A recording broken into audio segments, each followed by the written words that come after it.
Hello everyone. आज हम लोग स्टडी करने वाले हैं ज्यूरिस्प्रूडेंस। कोड है 1001। कहने को तो स्टूडेंट्स कहते हैं कि ये सबसे ज़्यादा टफ होता है, ज्यूरिस्प्रूडेंस सबसे ज़्यादा टफ माना जाता है। बट इन माय ओपिनियन ये सबसे इजी तो नहीं कहूँगा, बट मज़ेदार ज़रूर कहूँगा, क्योंकि ज्यूरिस्प्रूडेंस का मीनिंग ही होता है नॉलेज ऑफ लॉ।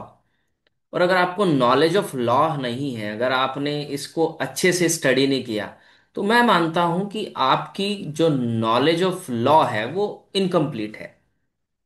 क्योंकि ज्यूरिस्प्रूडेंस को पढ़ने से ही हमें जो लॉ के बेसिक कंसेप्ट हैं वो क्लियर होते हैं।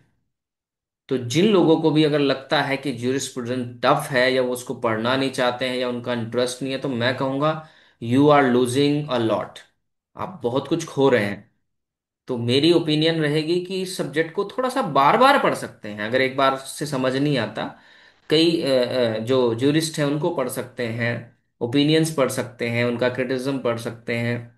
ठीक है। तो चीज़ों को समझना ज़रूरी है। क्योंकि हम अक्सर देखते हैं, मैंने अपने पर्सनल एक्सपीरियंस में देखा है कि बहुत सारे लोग हैं जिन्होंने लॉ कंप्लीट कर लिया है।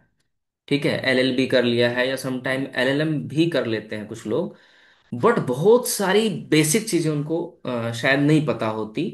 और ना पता होने का जो असली कारण, जो मुझे लगता है personally, that's my personal opinion, वो होता है कि ज्यूरिस्प्रूडेंस को हल्के में लेना, ज्यूरिस्प्रूडेंस में इंटरेस्ट ना लेना।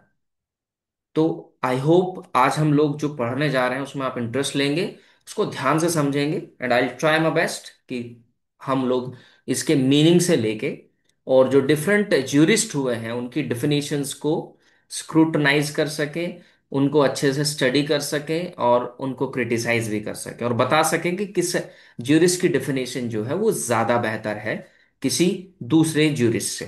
ठीक है, which definition is better than the other one. Okay, so please stay tuned with us. चलिए, सबसे पहले हम आते हैं अपने क्वेश्चन पे। तो क्वेश्चन में देखिए, सबसे नीचे हम पढ़ लेते हैं, discuss in brief the various definitions of jurisprudence, what according to you would be the most appropriate definition of jurisprudence. यानी विधि शास्त्र की विभिन्न परिभाषाओं का संक्षेप में वर्णन कीजिए। आपके विचार में विधि शास्त्र की सबसे उपयुक्त परिभाषा क्या होगी। और जो जो डिफरेंट ज्यूरिस्ट हैं जैसे हॉलैंड है, ओके, उनके डेफिनेशन के बारे में पूछा है, तो इनको हम आगे हम फर्दर डिस्कस करने वाले हैं डिटेल में। ओके, चलिए। तो सबसे पहले हम लोग डिस्कस करते हैं कि ज्यूरिस्प्रूडेंस का एक्चुअल में मीनिंग क्या होता है, एटमोलॉजिकल मीनिंग क्या है इसका। चलिए, सो ज्यूरिस्प्रूडेंस की जब हम बात करते हैं,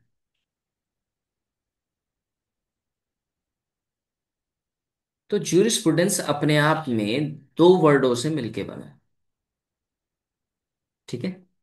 लैटिन जो वर्ड है ज्यूरिस्प्रूडेंसिया, अगर हम लैटिन वर्ड की बात करेंगे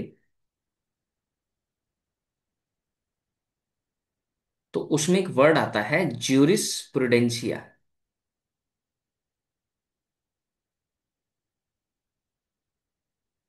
ओके। तो ये जो ज्यूरिस प्रुडेंशिया है इसको फर्दर दो पार्ट में डिवाइड करते हैं, एक तो होता है ज्यूरिस और एक होता है प्रुडेंशिया।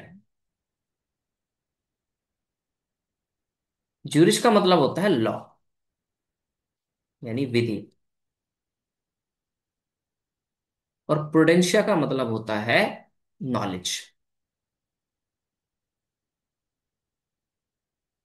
यानी कि ज्ञान। तो अगर हम दोनों वर्ड को मिलाएं तो इसका मतलब होता है नॉलेज ऑफ लॉ,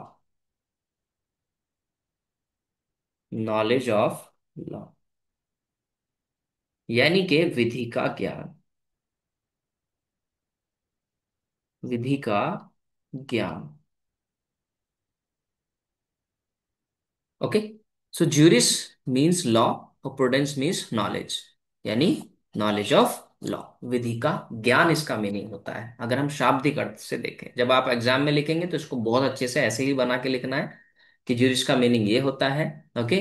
और प्रूडेंशिया का मीनिंग ये होता है। तो टोटल अगर हम बात करते हैं तो इसका मतलब होता है कि नॉलेज ऑफ लॉ, विधि का ज्ञान, जिसमें हम क्या करते हैं कि जो जनरल टर्म्स होती हैं लॉ की उनका हम स्टडी करते हैं, उनका हम अध्ययन करते हैं। अगर हम देखें जो डिफरेंट ज्यूरिस्ट हुए हैं उन्होंने क्या क्या डेफिनेशंस दी हैं लॉ की, डिफरेंट डिफरेंट डेफिनेशंस वो देते हैं। जैसे हम सबसे पहले बात करते हैं अल्पियन साहब की, ठीक है। तो अल्पियन साहब क्या कह रहे हैं कि विधि शास्त्र मानवीय और दैवी वस्तुओं तथा उचित और अनुचित का विज्ञान है, ठीक है। ये भाई साहब जो थोड़ा सा बेचारे धार्मिक हो गए, ठीक है, वो धर्म की तरफ थोड़ा सा ज्यादा चले जाते हैं ये, ठीक है। इसको भी हम डिस्कस करने वाले हैं। तो इन्होंने बता दिया कि विधि शास्त्र यानी जो ज्यूरिस्प्रूडेंस है वो मानवीय और दैवीय वस्तु तथा उचित और अनुचित का विज्ञान है, ठीक है। प्रोफेसर ग्रे क्या कहते हैं, विधि शास्त्र एक विज्ञान है जिससे सरकारी न्यायालयों में प्रचलित क्रमबद्ध एवं व्यवस्थित नियमों तथा उनमें अंतर्निहित सिद्धांतों की पूर्ण विवेचना रहती है। चलिए देखते हैं हॉलैंड साहब क्या कह रहे हैं। काफी छोटी सी डेफिनेशन दी है बट देखते हैं क्या कहते हैं। विधि शास्त्र निश्चित विधि का औपचारिक विज्ञान है, इन्होंने कहा formal science of positive law. Jurisprudence क्या है, वो है formal science of positive law. Austin क्या कह रहे हैं, ऑस्टिन ने इसको कह दिया है फिलॉसफी ऑफ पॉजिटिव लॉ। देखो यहां पर एक चीज ध्यान रखनी है आपको, हॉलैंड की डेफिनेशन में भी पॉजिटिव लॉ वर्ड आया है और ऑस्टिन की जो डेफिनेशन है उसमें भी पॉजिटिव लॉ वर्ड आया है, बट यहां पर इन्होंने इसको फॉर्मल साइंस कह दिया हॉलैंड ने, और इन्होंने फिलॉसफी कह दिया, ठीक है। बहुत बार ये कंफ्यूज करते हैं इस तरह के, उसमें पूछ भी लेता है कि ये डेफिनेशन किसने दी है, तो इसको याद करने का तरीका मैं बता रहा हूँ। दोनों पॉजिटिव लॉ की बात कर रहे हैं बट यहां पर इसने फॉर्मल साइंस कह दिया और इसने फिलॉसफी कह दिया। पैटर्न साहब क्या कह रहे हैं, विधि शास्त्र स्वयं विधि की सामान्य अवधारणा, जो जो धारणाएं होती हैं उनका अध्ययन, एक विशेष का अध्ययन का एक विशेष ढंग है, किसी देश विशेष की विधि का नहीं। इनका कहने का मतलब ये है, चलिए आगे हम इसको डिटेल में समझेंगे भी, कि खाली किसी एक देश के जो कानून होते हैं विधि होते हैं उसका अध्ययन से मतलब नहीं है। इसका मतलब है जो सामान्य धारणाएं होती हैं वो पूरी दुनिया में वो चाहे यूनिवर्सल हो, तो उन उन धारणाओं का अध्ययन होता है। मात्र किसी, जैसे मान लीजिए आप इंडियन लॉ का अगर स्टडी करते हैं वो नहीं होगा, उसमें हम सारी चीजों को स्टडी करेंगे, ठीक है। चलिए तो हॉलैंड साहब को हम समझते हैं, हॉलैंड से हम स्टार्ट करते हैं। हॉलैंड भाई साहब क्या कह रहे हैं, देखिए हॉलैंड भाई साहब कह रहे हैं कि जो विधि शास्त्र है वो एक निश्चित विधि का औपचारिक विज्ञान है, formal science of positive law. यानी का यानी कि उनका जो औपचारिक विज्ञान से उनका मतलब ये है कि जो ऐसा विज्ञान जो मटेरियल साइंस से अलग है, जो पार्थिव विज्ञान से अलग है और जो मूलभूत सिद्धांतों का अध्ययन करता है, स्टडी करता है, जो बेसिक कंसेप्ट्स हैं।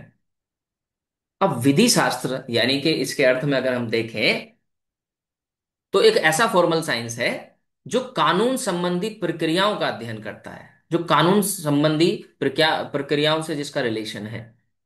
तो हम ये कह सकते हैं संक्षेप में कि विधि शास्त्र पार्थिव विज्ञान नहीं है, क्योंकि इसका मुख्य उद्देश्य जो है वो है कि जो व्यक्ति के कानून संबंधी है, ठीक है, उनको संतुलित और उनको उनकी विवेचना करना है।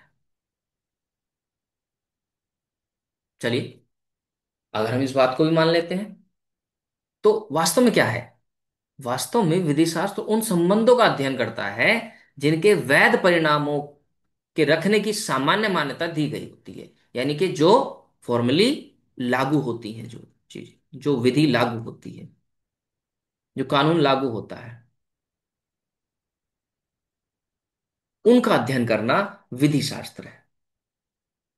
तो इन्होंने कहा है फॉर्मल साइंस है, ठीक है। तो फॉर्मल साइंस का क्या मतलब है, फॉर्मल साइंस से ये क्या क्या कहना चाह रहे हैं, ये इसलिए इसको कहते हैं फॉर्मल साइंस क्योंकि इसमें क्या होता है, जब हम विधि शास्त्र की बात करते हैं कि इसमें जो अलग अलग तरह के जो कानून हैं, अलग अलग तरह के जो कानून की पद्धतियां हैं, ठीक है, जिसमें जैसे जो उसमें बहुत सारी चीजें समान रूप से पाई जाती हैं, जैसे उसके उद्देश्य क्या है, उसके आदर्श क्या है, उनका तरीका क्या है, उनको स्टडी करना।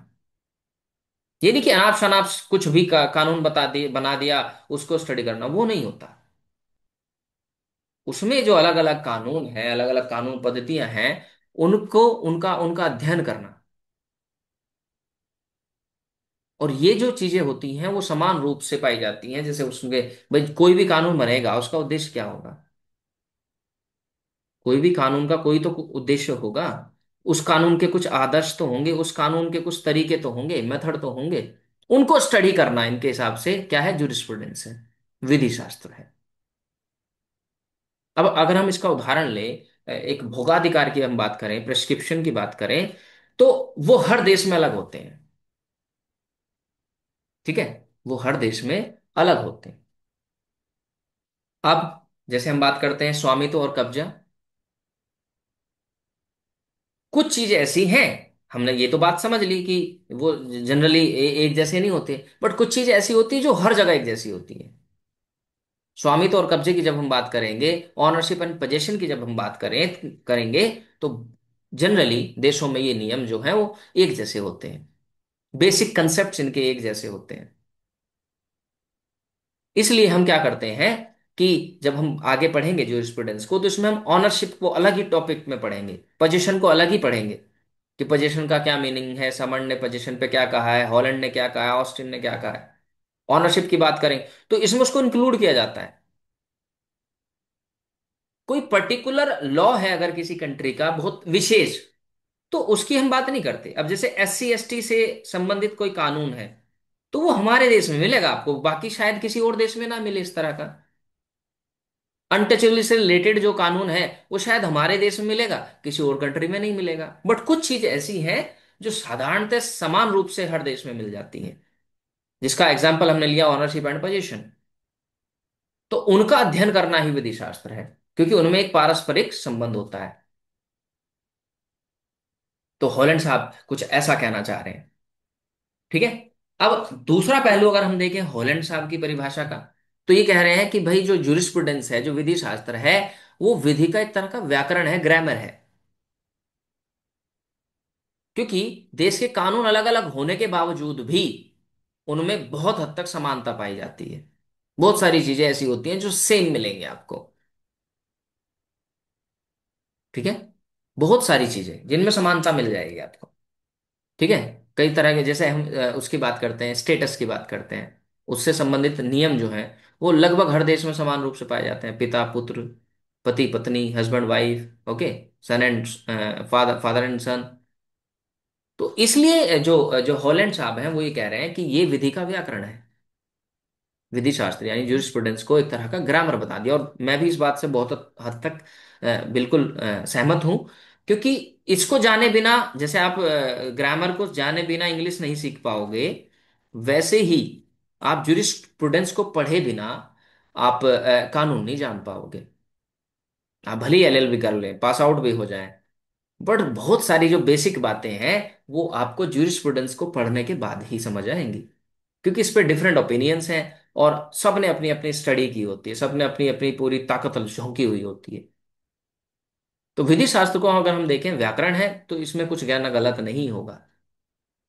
अगर हम बात करें कि हॉलैंड का, हॉलैंड भाई साहब का किस तरह की विधि से मतलब है, वो क्या कहना चाह रहे हैं, तो उनका मतलब है कि एक निश्चित विधि जो एक संप्रभु सत्ता द्वारा लागू की जाती है। जैसे हमारे देश में जो जो सरकार है, ठीक है, जो पार्लियामेंट है,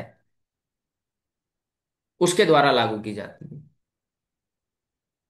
ठीक है, सोवरेन है हमारी जो गवर्नमेंट है, वो क्या है, सोवरेन है। हमारा जो देश है वो सोवरेन है। तो भारत देश द्वारा जो लागू की गई विधि है, यानी उस निश्चित विधि की बात हो रही है। यानी कि यहां पर हॉलैंड और ऑस्टिन भाई साहब एक जैसी बात करने लगते हैं। ठीक है, ऑस्टिन को भी अगर आगे हम पढ़ेंगे, तो ऑस्टिन ने भी यही बात की है, sovereign, law is the command of sovereign. ठीक है, उन्होंने भी कहा है कि law is the command of sovereign. Sovereign कौन होता है, संप्रभु। ठीक है, जैसे हमारा देश संप्रभु है, हम नियम कानून बना सकते हैं और लागू भी कर सकते हैं, उसमें हमें किसी से कुछ पूछने की जरूरत नहीं है, ये शक्ति हमारे पास है। जैसे हम भारत के लोग, आप संविधान में पढ़ते हैं, लिखा होता है ना, हम भारत के लोग, तो हम भारत के लोग जो हैं वो संप्रभु हैं। हम सॉवरेन हैं, हम किसी के कंट्रोल में नहीं है, हम किसी के अंडर में नहीं है। हमें किसी से पूछने की जरूरत नहीं है कानून बनाने से पहले, तो हम बना सकते हैं। तो यहाँ हॉलैंड और ऑस्टिन भाई साहब वो एक ही बात को कह रहे हैं कि जो संप्रभु द्वारा लागू की जाती है ऐसा कानून, उस निश्चित विधि से इनका मतलब है कि वो विधि। अब आलोचना इनकी होती है, क्रिटिसिज्म होता है, ग्रे साहब इनका वो कर रहे हैं कि जो हॉलैंड साहब की परिभाषा है वो बहुत ही नैरो है, सांकेतिक मात्र है। क्योंकि वो ये भूल जा रहे हैं कि जो जो विधि शास्त्र है वो मात्र एक औपचारिक विज्ञान है, नहीं है, बल्कि एक पार्थिव विज्ञान भी है, एक मटेरियल साइंस भी है। डॉक्टर जैंक ने भी जो औपचारिक वर्ड है, जो औपचारिक ज्ञान है, विज्ञान है, उसके होने पर आपत्ति जताई। उन्होंने कहा कि इसका संबंध केवल उस रूप से नहीं होता, बल्कि धारणाओं की विवेचना भी ये करता है। विधि शास्त्र जो है वो कंसेप्ट को भी स्टडी करता है। तो खाली इसको औपचारिक कहना गलत है। इस विषय को लेके इनकी जो है वो क्रिटिसिज्म होता है, आलोचना होती है कि इसको खाली औपचारिक विज्ञान कहना गलत है, formal science of law, positive law, ये कहना गलत है। ठीक है। चलिए, सामान्य की अगर हम बात करते हैं तो इनकी परिभाषा को भी हम दो रूप में देखते हैं, एक वाइडर सेंस में देखेंगे और एक नैरो सेंस में देखेंगे। ठीक है। तो सबसे पहले हम बात करते हैं जो वाइडर सेंस है। वाइडर सेंस में जब हम बात करेंगे सामान्य, ठीक है, बहुत इंपॉर्टेंट है। ठीक है, इनकी डेफिनेशन को भी पढ़ लीजिएगा। चलिए, तो सामंत साहब क्या कह रहे हैं? सामंत साहब कह रहे हैं कि जो जितने भी कानूनी सिद्धांत होते हैं, जब हम बात करते हैं विधि शास्त्र की, तो उसमें उनको परिभाषित किया जाता है, उनको उनका अध्ययन किया जाता है। ये विधि का ज्ञान है। कहने का मतलब है, अगर हम बात करते हैं सारे कानूनी सिद्धांतों की, तो इसका मतलब तो ये हो जाएगा कि जितनी भी कानूनी बुक्स हैं, जो कानूनी पुस्तकें हैं विधि शास्त्र की, ठीक है, मतलब कानून की जितनी पुस्तकें हैं, वो विधि शास्त्र की पुस्तकें मानी जाएंगी, क्योंकि सभी में कुछ ना कुछ स्टडी किया जा रहा होता है। अब यहां पर जो बात होती है, इन्होंने चलो इनके हिसाब से देखे कि विधि क्या है, विधि को इन्होंने कैसे परिभाषित किया। लॉ के बारे में इन्होंने क्या कहा? लॉ के बारे में इन्होंने कहा कि सिद्धांतों का ऐसा समूह जो किसी राज्य द्वारा न्याय प्रशासन के लिए स्वीकार और लागू किया जाता है। कहने का मतलब है, इनकी नजर में कानून ऐसा है जो राज्य ने बनाया हो, ठीक है, न्याय प्रशासन, ठीक है, के लिए स्वीकार किया गया हो, यानी फॉर द जस्टिस, और उसे एग्जीक्यूट या अप्लाई भी किया गया। कहने का मतलब है, जो जो सामंड है वो ये कह रहे हैं कि कानून वो मात्र है जिसे कोई राज्य बनाता है, और न्याय प्रशासन, जो जैसे न्यायालय है, उसे लागू भी करते हैं।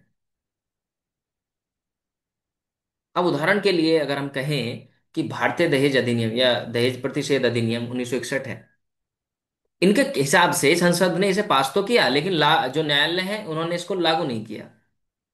ये पूरी तरह से लागू नहीं किया जाता। तो इनके हिसाब से ये संसद का एक अधिनियम होते हुए भी विधि नहीं है, यानी लॉ नहीं मानते सामंत साहब इसको।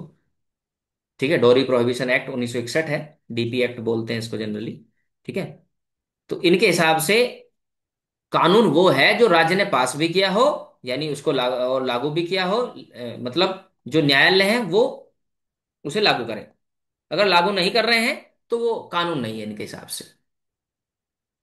इसी चीज पे इनका क्रिटिसिज्म होगा, आगे देखिए, आगे चल के इनका क्रिटिसिज्म भी होने वाला है इस चीज पे। दूसरा ये कहते हैं, बात होती है सिविल लॉ की। नागरिक विधि क्या है? अगर हम सिविल लॉ के लिटरल मीनिंग पे जाएंगे तो ये सिविटास से बनता है। सिविटास एक लैटिन वर्ड है जिसका मतलब होता है राज्य, यानी कि यहां पर जो सिविल वर्ड आता है इसका मतलब है स्टेट, यानी राज्य। और लॉ का मतलब है विधि, यानी राज्य विधि। हालांकि रोमन में इसको जस्ट सिविल या जस्ट सिविले या जस्ट सिविल कहते हैं। तो कहने का मतलब ये है, अगर हम बात करें कि राज्य में लागू होने वाली विधि को यदि नागरिक विधि कहा जाए तो यही उचित होगा। मतलब नागरिक विधि या जो राज्य की विधि है, दोनों एक जैसी है। ठीक है। जैसे हम बात करते हैं सिविल लॉ और स्टेट लॉ, ये दोनों एक ही है। स्टेट लॉ और सिविल लॉ का मतलब एक ही है। बहुत सारा अब क्या होगा कि सिविल से मतलब हम सिविल समझ जाते हैं। थोड़ा ज्यूरिस्प्रूडेंस को, इसीलिए मैं कहता हूँ ज्यूरिस्प्रूडेंस को समझना, इसको स्टडी करना बहुत जरूरी है। यहाँ सिविल से हम सोचेंगे प्रॉपर्टी डिस्प्यूट्स, जी नहीं। यहां पर सिविल से मतलब है राज्य द्वारा बनाया गया कानून, राज्य द्वारा बनाया कानून। सामंत के हिसाब से कानून जो मानवीय कार्यों पर नियंत्रण करते हैं, यानी हमारे जो एक्ट्स हैं उनको कंट्रोल करते हैं। इसमें इन्होंने तीन प्रकार बताए: धार्मिकों का कानून, नैतिकवादियों का कानून तथा न्यायशास्त्रियों का कानून। अब धर्म की बात करेंगे तो जो धार्मिक कानून होते हैं वो उनकी जो वही दैवीय शक्ति, दैविक, ठीक है, मानवेतर स्रोत। मानवेतर स्रोत से मतलब होता है जो ह्यूमन के कंट्रोल से चीजें बाहर हैं। एक सुपर नेचुरल पावर्स की बात जब हम करते हैं, खुदा, भगवान, अल्लाह, गॉड, जो भी है, जो भी जिस जिस भी शक्ति को हम मानते हैं, तो धार्मिक कानून की बात वहां तक होती है। हालांकि नैतिकवादियों की बात करें तो उसमें जनसाधारण के विचारों पे वो चीजें आधारित होती हैं।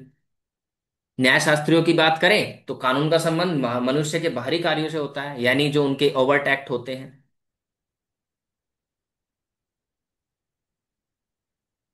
अब जब हम बात करते हैं कि कानून बनाया गया, न्यायालय उसे लागू करवाते हैं,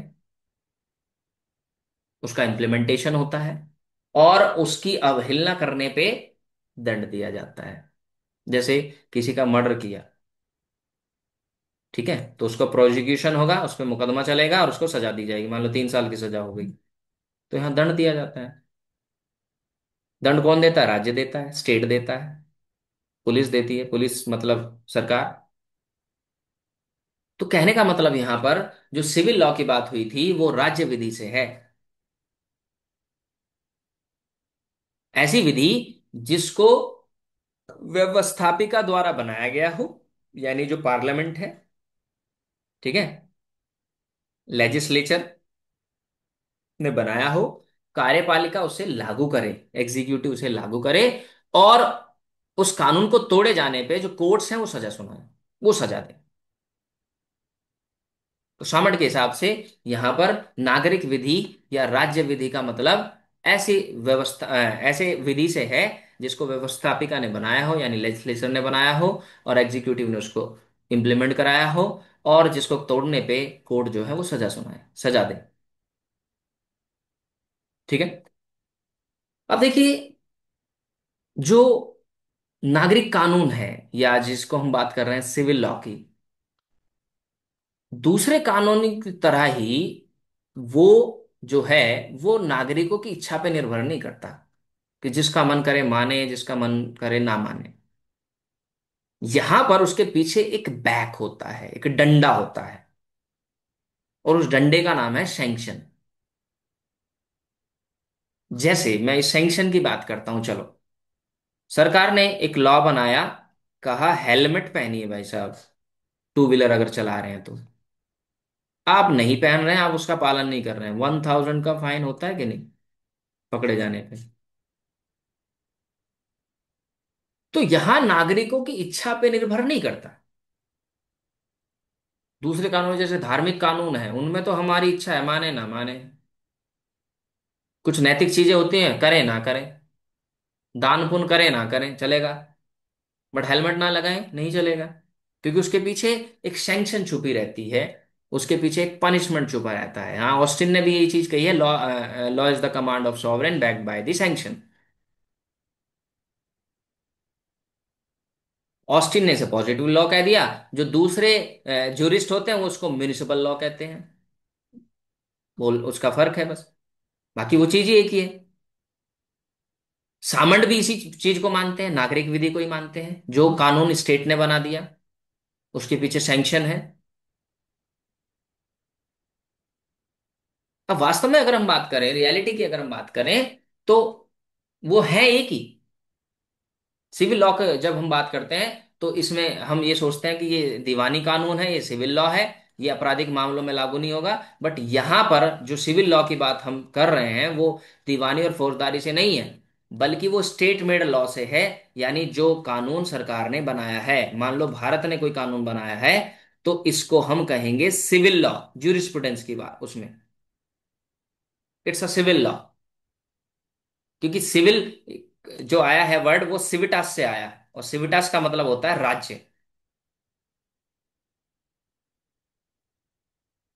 फिर ये कहते हैं विज्ञान। चलो विज्ञान पे हम बात करते हैं, ठीक है।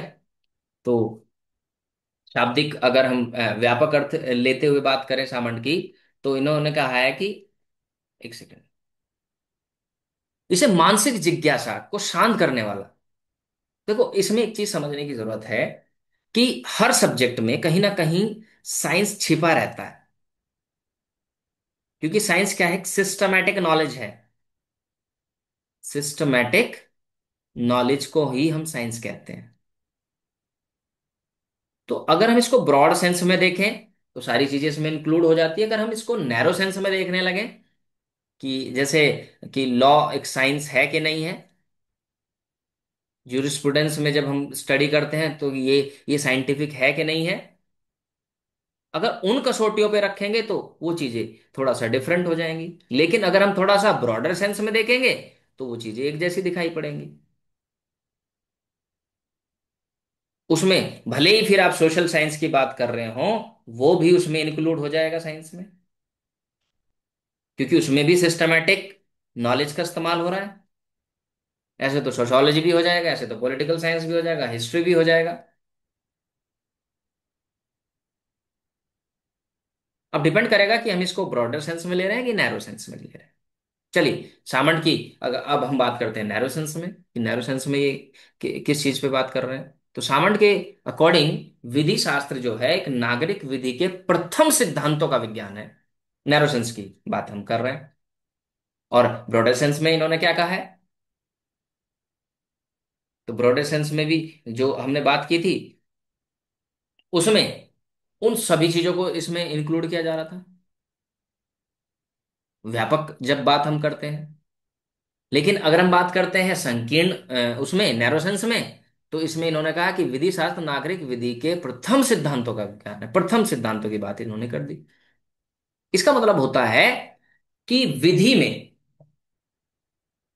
कुछ मूलभूत सिद्धांत होते हैं जो किसी भी देश के नागरिकों के लिए जो बनाए गए कानून है उनका आधार बनते हैं। वही बात सच है।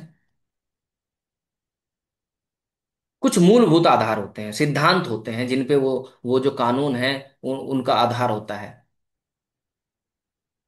उसका वो एक तरह का मटेरियल होते हैं। उन्हीं सूक्ष्म और आदर्श सिद्धांतों का अध्ययन किया जाता है, उन्हीं को स्टडी किया जाता है।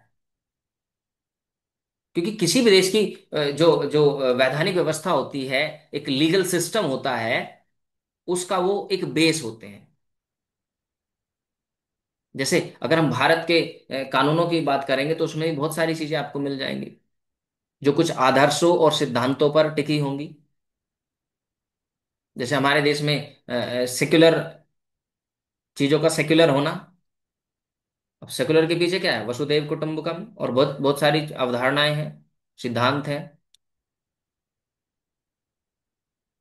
कहने का मतलब है अगर हम सामंत की डेफिनेशन को देखते हैं तो बहुत हद तक ये रियलिस्टिक दिखती है। क्योंकि वही चीज है कि जो डिफरेंट जो कंट्रीज हैं वहां डिफरेंट लॉज हो सकते हैं, वहां पे अलग अलग कानून हो सकते हैं, बट वहां पर उन विधियों के अगर हम उन लॉज की बात करें तो उनमें कुछ आधारभूत सिद्धांत होते हैं और उन्हीं का हमें स्टडी करना होता है ज्यूरिस्प्रूडेंस में। ज्यूरिस्प्रूडेंस का काम ही ये है कि उन आधारभूत सिद्धांतों का अध्ययन करें, उनको स्टडी करें। अब हम देखें, जैसे अगर हम एग्जांपल लें तो जैसे ट्रांसफर ऑफ प्रॉपर्टी की बात करते हैं हम। ट्रांसफर ऑफ प्रॉपर्टी, तो हम ये नहीं बात करेंगे कि ये क्या कानून है। हम इसमें वो सारी चीजों को स्टडी करेंगे कि वो क्या है। जैसे ऑनरशिप का मतलब क्या है, ऑनरशिप कैसे मिलेगा, ऑनरशिप कैसे समाप्त होगा, एक स्वामी एक ऑनर दूसरे ऑनर को कैसे ऑनरशिप ट्रांसफर करेगा। हम उन सिद्धांतों को उन चीजों को स्टडी करेंगे।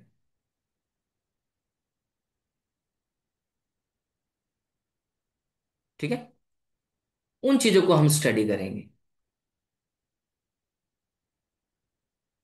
उसके मीनिंग को हम समझेंगे, उसके मीनिंग को हम असरटेन करेंगे कि ऑनरशिप का मीनिंग क्या है एक्चुअली, और वो कैसे ट्रांसफर होगी। ठीक है, चलिए। तो कहने का मतलब है अगर हम अभी तक के निष्कर्ष की बात करें तो निष्कर्ष हमारा ये है कि विधि शास्त्र में केवल किसी वैधानिक व्यवस्था के आधारभूत सिद्धांतों का ही अध्ययन किया जाता है, जो बेसिक कंसेप्ट्स हैं। किसी भी लीगल सिस्टम के, उनको स्टडी करना ही जूरिस्प्रूडेंस है। सामान्य सिद्धांत वो अलग अलग हो सकते हैं। बात करें मैरिज की, तो ये अगर हम बात करेंगे वैधानिक व्यवस्था की, तो वो मैरिज पूरा कंसेप्ट एक जैसा है पूरे दुनिया में। लेकिन इसको स्टडी करना, मैरिज को स्टडी करना, वो सोशोलॉजी का कंसेप्ट है, जूरिस्प्रूडेंस का नहीं है। ये कानून का विषय नहीं है। ये कानून का विषय नहीं है। ये जूरिस्प्रूडेंस का विषय नहीं है। विवाह जो है वो सोशोलॉजी में चला जाएगा, समाजशास्त्र का विषय है।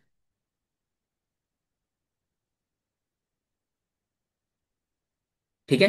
चलिए, अगर हम बात करें मूलभूत सिद्धांत, जैसे व्यक्ति कौन है, कब्जा किसे कहेंगे, स्वामित्व क्या है, संपत्ति क्या है, असावधानी क्या है, इंटेंशन इरादा क्या है, हेतु क्या है, ठीक है, मोटिव क्या है, ठीक है, राइट्स क्या है, उनको उन मूलभूत सिद्धांतों का अध्ययन हम करेंगे। पैटर्न भी इस बात से सहमत है, या पैटर्न भी इस बात पे जोर देते हैं कि हम जब ज्यूरिस्प्रूडेंस की बात करेंगे, जब हम विधि शास्त्र में किसी का अध्ययन करेंगे, तो हम उसमें किसी खास देश की विधि का अध्ययन नहीं करते, बल्कि सामान्य अवधारणा, जो general notions of the law हैं, उनको स्टडी करते हैं। ये कानून संबंधी अध्ययन है।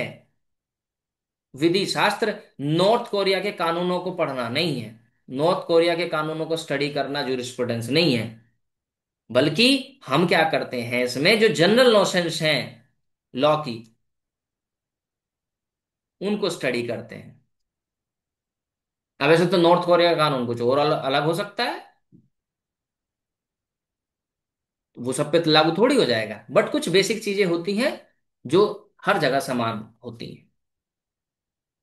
श्रवण साहब विधि शास्त्र को तीन भागों में बांट दे रहे हैं: वैधानिक व्याख्या, वैधानिक इतिहास, विधान विज्ञान। ठीक है, इनको क्रमशः हम क्या, जैसे विश्लेषणात्मक, एनालिटिकल, हिस्टोरिकल, या नैतिक, एथिकल। एनालिटिकल में क्या होता है? देखिए, एनालिटिकल में जो जो विश्लेषणात्मक विधि शास्त्र होता है, उसमें हम ऐतिहासिक और नैतिक महत्व के बिना ही प्राथमिक सिद्धांतों का विश्लेषण करते हैं, फर्स्ट प्रिंसिपल्स को स्टडी करते हैं। उसमें उसके हिस्ट्री को हम इंक्लूड नहीं करते, मोरालिटी वगैरह को हम इंक्लूड नहीं करते। ये होता है एनालिटिकल या विश्लेषणात्मक विधि शास्त्र। ऐतिहासिक में हम ये देखते हैं कि जो वो विधि है, वो कैसे कैसे, कहाँ से शुरू हुई और कहाँ तक चली आई है। जैसे हम बात करें प्रेजेंट टाइम में, जैसे हमारी आईपीसी जो थी, वो 1860 में बनी थी, और उस समय इसका नाम था, या उस समय जब बनी थी, Indian penal code. Penal, penalise करना, ध्यान से समझना, पिनलाइज करना यानी सजा देना। तो उस समय इस कानून का जो मकसद था, वो सजा देना था लोगों को। इसके पीछे की कहानी समझिए। अच्छा, आप एक चीज बताइए मुझे कि 1860 के आसपास कोई ऐसी घटना हुई थी जिससे अंग्रेज हिल गए हों? तो आप कहेंगे हाँ सर, 1857 की क्रांति। ओके, समझ आएगा। तो उन्होंने क्या किया, 1860 में पीनल लॉ बना दिया, जिससे कि हमारे लोग कुछ गड़बड़ करें, कुछ भी वो जो कानून बनाए गए हैं उनको तोड़ें और तुरंत उनको जेल में डाला जाए। तो उस समय के हिसाब से अगर हम देखा जाए इसके ऐतिहासिक उसको, पृष्ठभूमि को, तो उस समय के हिसाब से तो ये वही था कि उनको बस पनिश करना था। आज हम देखते हैं भारतीय न्याय शास्त्र, जो सॉरी न्याय संहिता, तो यहाँ वर्ड आ गया न्याय। अब इसका मकसद लोगों को सजा देना नहीं, बल्कि न्याय करना हो गया। तो अब इससे क्या पता चलता है कि वो चीज, वो जो विधि है, ठीक है, उसमें वो कहाँ कहाँ से कैसे गुजर के आई है, वो वर्तमान रूप में कैसी है वो। नैतिक विधि शास्त्र की बात करते हैं तो इसमें कि भाई कानून कैसा होना चाहिए, क्या कानून में ये होना चाहिए, क्या कानून में वो होना चाहिए। और तीनों ही पहलुओं में अगर हम देखें, एक दूसरे के बिना ये तीनों ही अधूरे हैं। इसमें हमें सारी चीज का अध्ययन करना पड़ेगा, एनालिटिकल भी, मोरल भी, और हिस्टोरिकल भी। ठीक है, तीनों ही एक दो, तीनों का होना जरूरी है। ठीक है। चलो, क्रिटिसिज्म की बात करते हैं कि समान द्वारा जो विधि शास्त्र की परिभाषा दी गई है, उसमें इनकी भाई साहब की आलोचना किन आधारों पे हो रही है। पहली आलोचना तो इनकी ये हुई कि भैया जो इनकी डेफिनेशन है वो नैरो और लिमिटेड है। जो मेन कंसर्न, जो जो पहला क्रिटिसिज्म है वो ये है, इनका कहना ये है कि केवल सिद्धांतों तक ही सीमित है, और वह भी नागरिक विधि के प्रथम सिद्धांतों तक, क्योंकि इन्होंने खुद कहा कि नागरिक विधि के प्रथम सिद्धांत की बात कर रहे हैं ये। हालांकि अगर देखा जाए इनकी डेफिनेशन वो काफी प्रैक्टिकल है। मॉडर्न टाइम के अकॉर्डिंग इनकी परिभाषा, इनकी डेफिनेशन बहुत हद तक सटीक बैठती है, क्योंकि नैतिकता, धर्म, प्राकृतिक विधि, इनका कोई आज कोई महत्व नहीं रह गया। कौन एथिक्स को मान रहा है, कौन मोरालिटी को मान रहा है, कोई नैतिकता पे चल रहा है? अगर हम सिर्फ नैतिकता की बात करेंगे तो कौन कानून मान लेगा बताओ? धर्म की बात करें, कौन धर्म मान रहा है भाई? धर्म से कौन डर रहा है? प्राकृतिक विधि को कौन मान रहा है? ऐसे तो सब लूटपाट कर देंगे एक दूसरे के, तो मार देंगे लोगों को। ना नैतिकता रहेगी, ना धर्म होगा, ना प्राकृतिक विधि होगी। इनका कोई महत्व नहीं रह गया। तो सामंत की डेफिनेशन का ठीक है, इन्होंने कहा कि ये सिद्धांतों तक सीमित है, और वो भी नागरिक विधि के, यानी जो सिविल लॉ है उसके जो फर्स्ट जो जनरल नोशंस हैं उन तक ही सीमित है। बट आधुनिक अगर हम समय की बात करेंगे तो उसमें इनकी परिभाषा ज्यादा सटीक बैठती है, क्योंकि नैतिकता, धर्म और प्राकृतिक विधि आज के समय में इतना खास महत्व नहीं रखते। दूसरा इनका जो क्रिटिसिज्म है वो होता है कि जस्टिस और लॉ को इन्होंने मिक्स कर दिया। जस्टिस और लॉ को ये मिक्स कर दे रहे हैं, इसको एक भूल माना जाए गया, बल्कि जबकि न्याय एक आदर्श मात्र है। ठीक है। लॉ और जो जस्टिस है वो डिफरेंट चीजें हैं।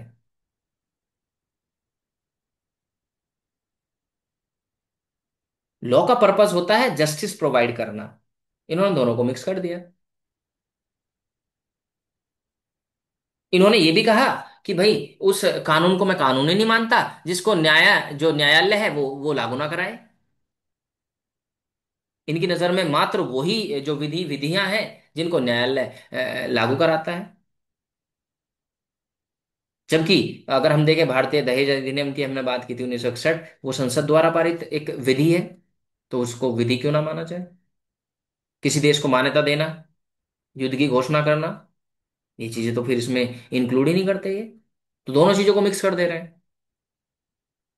इस आधार पर इनका क्रिटिसिज्म हो रहा है।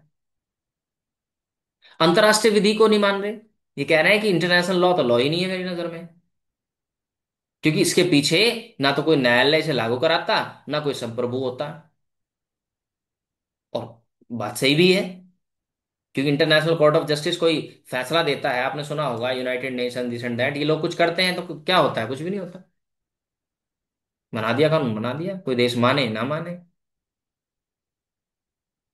कुलभूषण जाधव वाला केस पढ़िएगा आप, इंटरनेशनल कोर्ट ऑफ जस्टिस ने क्या कहा? पाकिस्तान ने नहीं मानी उस बात को। इसराइल और पैलेस्टाइन के मामले में इंटरनेशनल कोर्ट ऑफ जस्टिस ने कह दिया कि जो ये जमीन है वो पैलेस्टाइन की है, इसराइल नहीं मान रहा। संप्रभु ही नहीं है, न्यायालय लागू ही नहीं करा पा रहा।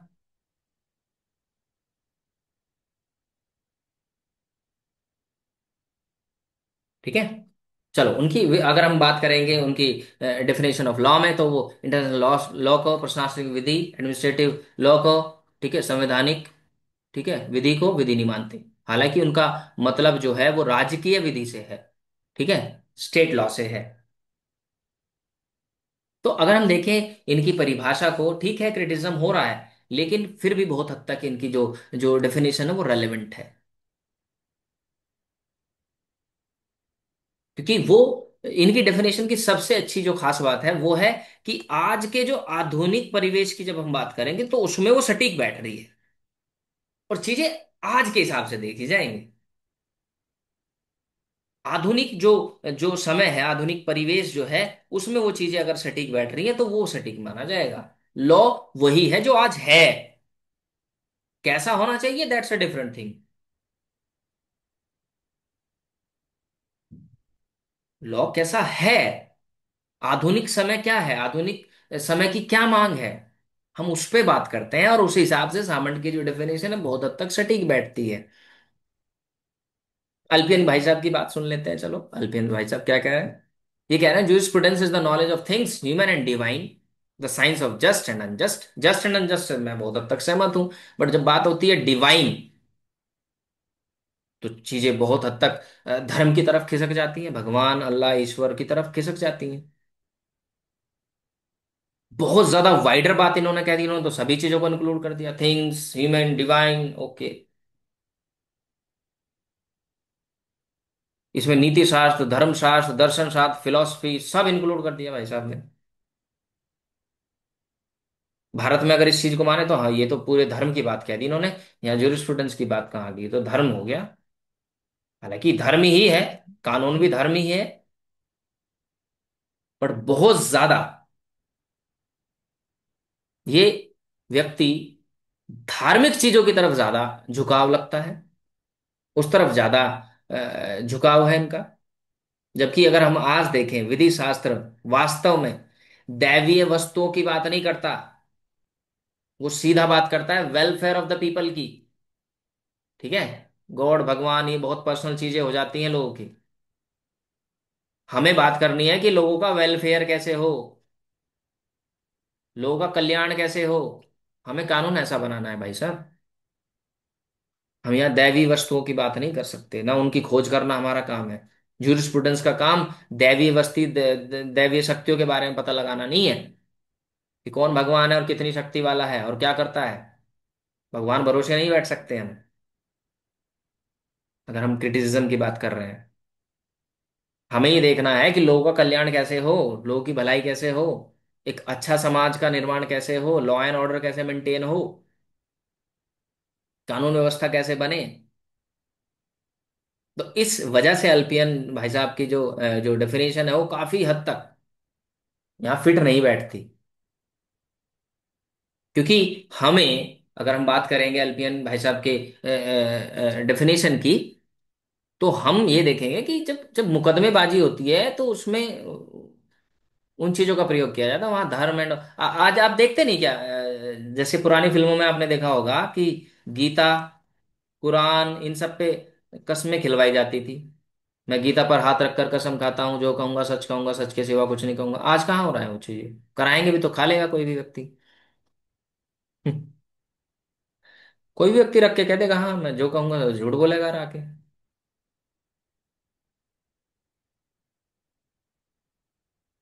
तो कानून मुकदमों के समय जिन जिन सिद्धांतों की बात होती है उस उसको स्टडी करना जो स्टूडेंट्स का काम है। डिवाइन एंड ऑल से इससे संबंध नहीं है। डिवाइन जो इन्होंने इसको थोड़ा सा करा दिया ना, वो थोड़ा सा गड़बड़ है इनके, उसमें बहुत ज्यादा वाइडर इन चीजों को कर दिया। अब कानून, अब कहाँ चीजें वो चलेंगी। वो तो चीजें भावनात्मक रूप से रह गई हैं, बस धार्मिक रूप से रह गई हैं। हमें तो उन सिद्धांतों का देखना पड़ेगा ना जो वास्तव में जब मुकदमेबाजी होगी, जब न्यायालय किसी को सुनेगा, तो उन सिद्धांतों की हम बात करेंगे। प्रोफेसर ग्रे की हम बात करते हैं। ग्रे भाई साहब क्या कह रहे हैं, विधि शास्त्र एक विज्ञान है जिसमें सरकारी न्यायालयों में प्रचलित क्रमबद्ध एवं व्यवस्थित नियमों तथा उनमें अंतर्निहित सिद्धांतों की पूर्ण विवेचना रहती है। क्या कह रहे हैं ये भी इस चीज को विज्ञान बता रहे हैं, कि क्रमबद्ध तरीके से जो प्रचलित है, व्यवस्थित नियम, है ना, अंतर्निहित सिद्धांतों की विवेचना की जाती है, उनको स्टडी किया जाता है। अब ये इनका कहना, इनका मतलब ये है कि ऐसी चीजें जो जिनका पालन न्यायालय द्वारा किया जाता है। अब ऐसे तो कोर्ट खुद के लिए भी कानून बनाता है भाई, खुद के लिए भी तो कोर्ट कानून बनाता है, तो वो तो कोर्ट के जो कानून है अपने उसके लिए, वो तो कानून की उसमें नहीं आएंगे, इस परिभाषा में नहीं आएंगे।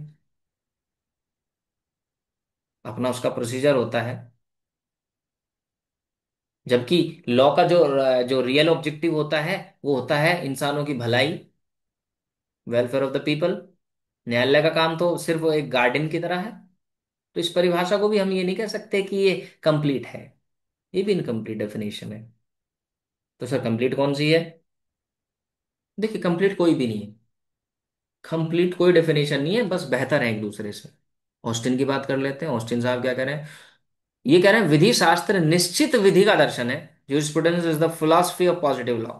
फिलॉसफी इन्होंने बताया।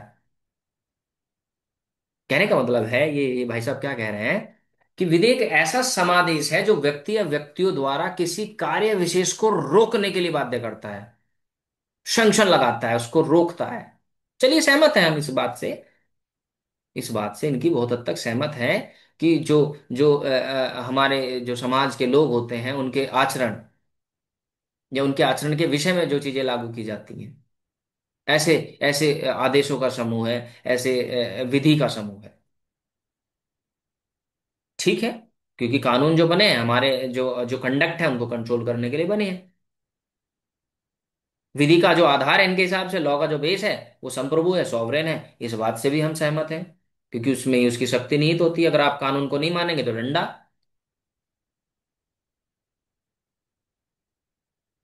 अच्छेपन बुराईपन से इनका इनका कोई संबंध नहीं है। बस ये देखना है कि वर्तमान में विधि कैसी है।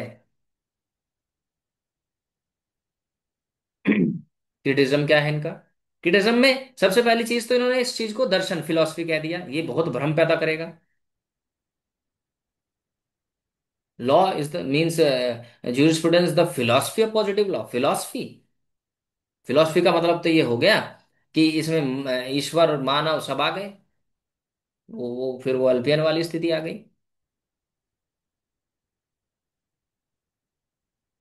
दूसरा ये है कि संप्रभु द्वारा निर्मित विधि कैसी भी हो उसको मानना आवश्यक है।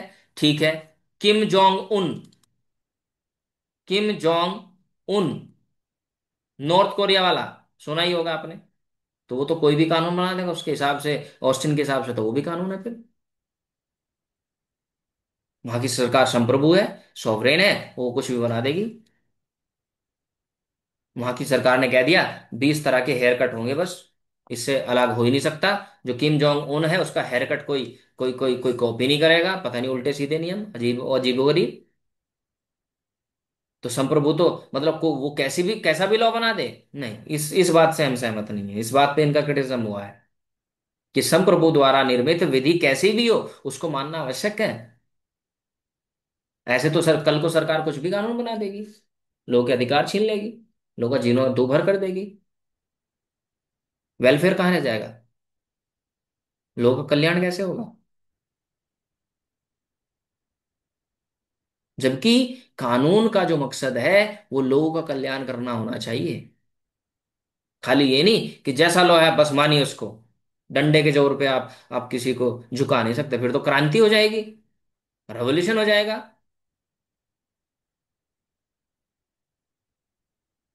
रिवेलियन हो जाएंगे लोग, बागी हो जाएंगे।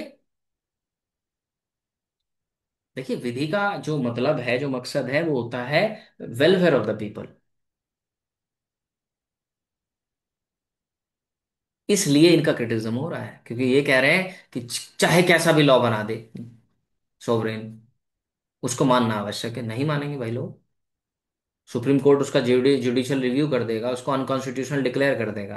अब ऐसे तो, चलिए ठीक है, अभी अभी हम एक एग्जांपल देते हैं इसमें। ठीक है, ऐसे तो एक अभी लॉ बनाया था उसका, पॉलिटिकल पार्टीज ने उसका डोनेशन वाला जो था, उसमें फिर उसको अनकॉन्स्टिट्यूशनल डिक्लेयर कर दिया। बहुत सारे कानून ऐसे हैं जो अनकॉन्स्टिट्यूशनल डिक्लेयर किए गए हैं। तो इसका मतलब ये है कि जो जो भी लॉ लॉ बना देंगे, ऐसे नहीं। ऐसे तो इंदिरा गांधी ने कई सारी चीजें ऐसी कर दी थी। आर्टिकल 368 में क्लॉज 4 जोड़ दिया था। आर्टिकल 329 ए बना दिया था कि prime minister, president, vice president के इलेक्शन को चुनौती ही नहीं दी जाएगी कहीं। तो ऐसे तो वो भी कानून हो गया, उसको मानना आवश्यक हो जाएगा? नहीं। तो एक तरह से जो ऑस्टिन की जो डेफिनेशन है इसमें एथिक्स को, ठीक है, और जो कस्टम्स हैं इनको पूरी तरह से इनकी अवहेलना की जाती है, और सैंक्शन पे पूरा बल दे दिया है, डंडे पे। बस ये कह रहे हैं भाई साहब डंडा है, सैंक्शन है, सैंक्शन लगा दो, पनिश कर दो। जो माने तो ठीक, ना माने तो पनिश कर दो। ये ऐसे नहीं होता।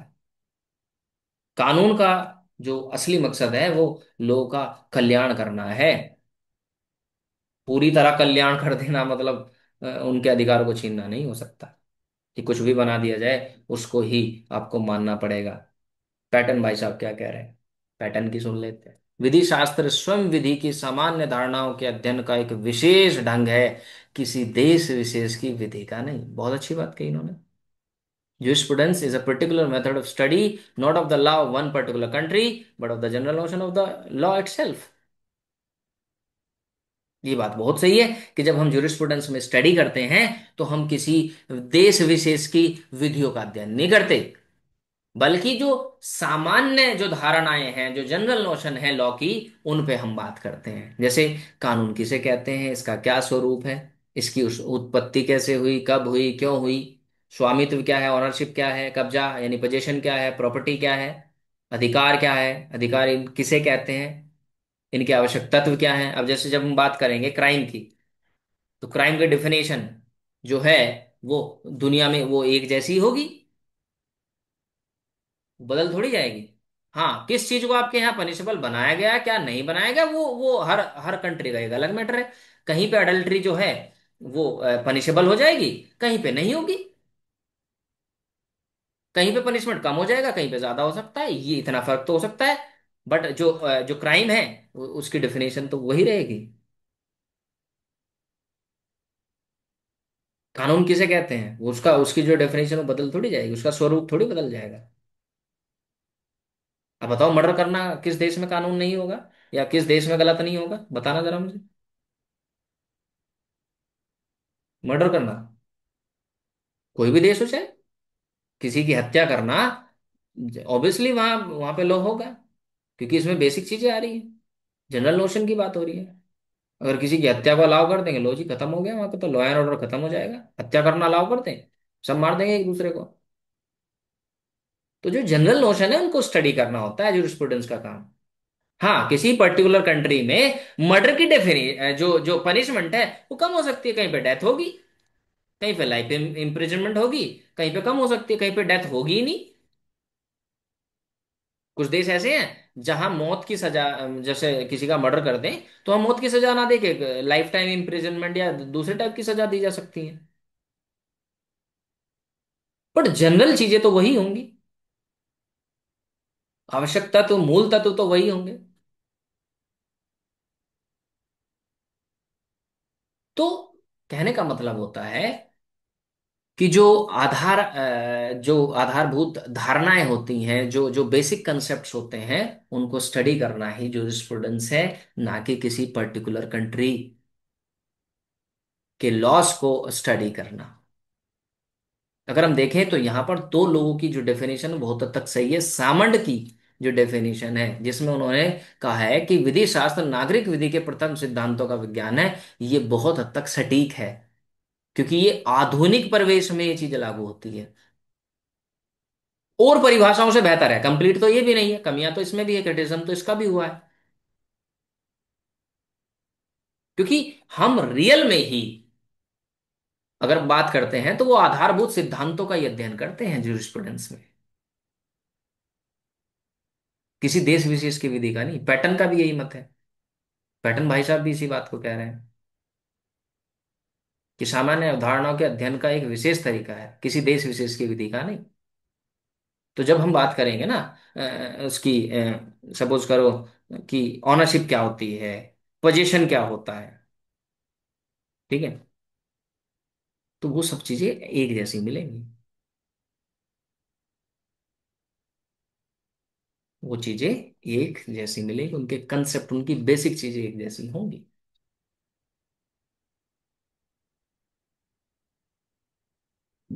आई होप कि जो डेफिनेशंस है, हालांकि काफी टफ है, क्योंकि अलग अलग बातें कही हैं, सब एकदम होच पोच हो जाता है, बट इनको बार बार स्टडी करिए। और एक बेसिक सी बात हमें समझनी है जूरिस्प्रूडेंस में, बिल्कुल बेसिक सी, बिल्कुल बेसिक सा फंडा, कि जूरिस्प्रूडेंस का मतलब है नॉलेज ऑफ लॉ, जो general notion of the laws हैं उनको स्टडी करना।